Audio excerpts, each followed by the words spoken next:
ಅಯ್ಯಪ್ಪ ಸ್ವಾಮಿ ಭಕ್ತಿ ಭಾವದಲ್ಲಿ ಮಿಂದೆದ್ದ ಭಕ್ತರು.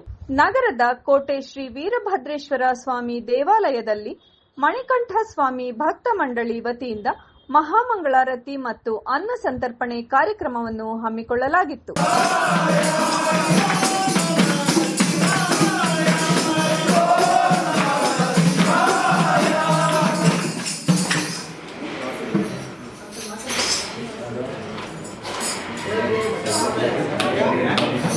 ಗುರುಸ್ವಾಮಿ ಸುಭಾಷ್ ರವರ ನೇತೃತ್ವದಲ್ಲಿ ಸ್ವಾಮಿಯವರನ್ನು ವಿಶಿಷ್ಟವಾಗಿ ಅಲಂಕರಿಸಲಾಗಿತ್ತು.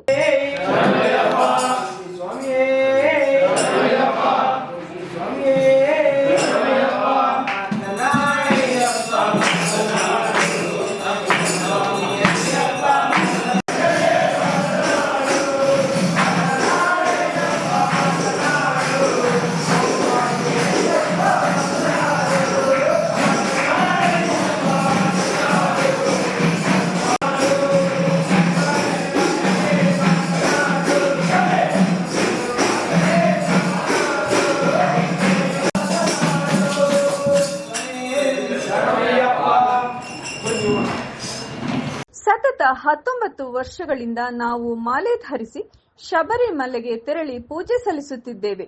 ಈ ವರ್ಷವೂ ಕೂಡ ನಮ್ಮ ಮಣಿಕಂಠ ಸ್ವಾಮಿ ಭಕ್ತ ಮಂಡಳಿಯ ಸದಸ್ಯರು ಶ್ರದ್ಧಾ ಭಕ್ತಿ ನಿಯಮಗಳಿಂದ ದಿನಂಪ್ರತಿ ಪೂಜೆ ಸಲ್ಲಿಸುತ್ತಿದ್ದು, ಇಂದು ಸ್ವಾಮಿಯವರಿಗೆ ಮಹಾಮಂಗಳಾರತಿ ಮೂಲಕ ಸೇವೆ ಸಲ್ಲಿಸಿ ಭಕ್ತಾದಿಗಳಿಗೆ ಅನ್ನ ಸಂತರ್ಪಣೆ ನಡೆಸಲಾಗುತ್ತಿದೆ. ಭಕ್ತಾದಿಗಳು ಸಾವಿರಾರು ಸಂಖ್ಯೆಯಲ್ಲಿ ಆಗಮಿಸಿ ಸ್ವಾಮಿಯವರ ಕೃಪೆಗೆ ಪಾತ್ರರಾಗಿದ್ದಾರೆ ಎಂದು ಮಾತನಾಡಿದರು. ಸ್ವಾಮಿ, ನಾವು ಪ್ರತಿ ವರ್ಷ ಜನವರಿ 1ಕ್ಕೆ ಅನ್ನ ಸಂತರ್ಪಣಾ ಕಾರ್ಯಕ್ರಮ ನಡೆಸ್ಕೊಂಡಿದ್ದೀವಿ. ಇದು 15ನೇ ವರ್ಷದ್ದು ನಾವು ಅನ್ನ ಸಂತರ್ಪಣೆ ಮಾಡ್ತಾ ಇದ್ದೀವಿ. ಕೆಲವರು ಎಲ್ಲ ಜನವರಿ 1 ನ್ಯೂ ಇಯರ್ ಹೊಸ ವರ್ಷ ಅಂತ ಎಲ್ಲ ಮಾಡ್ತಾರೆ. ನಾವು 19 ವರ್ಷದಿಂದ ಈ ಜನವರಿ 1 ಅಯ್ಯಪ್ಪ ಸ್ವಾಮಿ ಸ್ಮರಣೆ ಮಾಡ್ಕೊಂಡು ಭಕ್ತಿಯಿಂದ ಅನ್ನ ಸಂತರ್ಪಣೆ ಆಚರಿಸ್ಕೊಂಡಿದ್ದೀವಿ. ಒಳ್ಳೆಯದಾಗಿ ನಮ್ಮ ಕೋಟೆ ಗ್ರಾಮಸ್ಥರಿಗೆ ತುಂಬ ಸಹಾಯ ಮಾಡ್ತಾರೆ ಮತ್ತು ಪ್ರೋತ್ಸಾಹ ಮಾಡ್ತಾರೆ.